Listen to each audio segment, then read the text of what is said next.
Okay?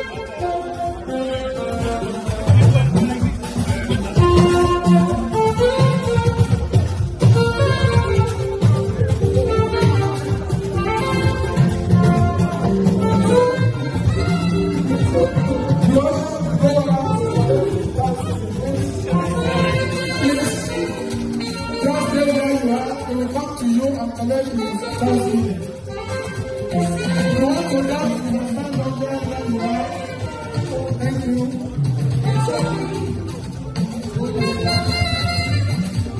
Please, if you have anything to give God, the God will actually reach you, you can bring it out.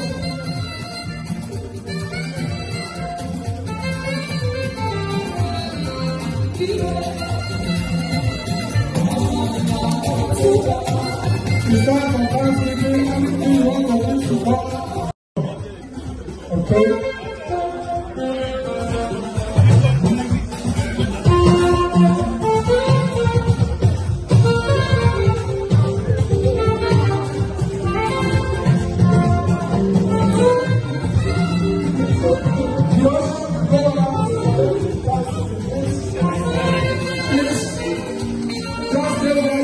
They will come to you and collect you thanksgiving.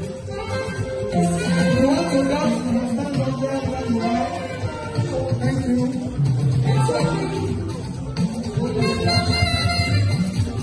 Please, if you have anything to give God, the God will actually reach you, you can bring it out.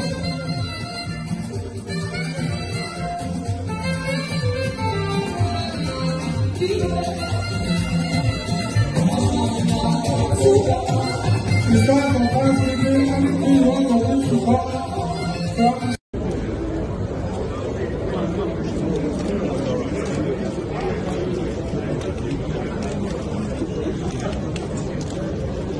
Thank you. All the ministers, please come for your photograph. Ministers,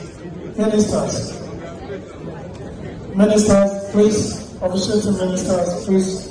Wait. Officiating ministers.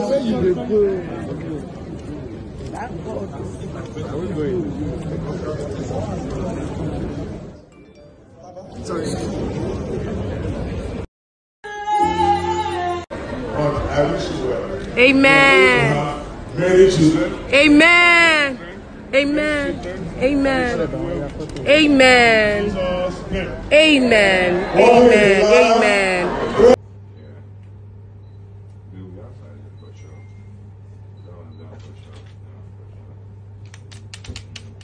And also gratifying. But whenever it pinches, let us never forget the beauty and all its goodness.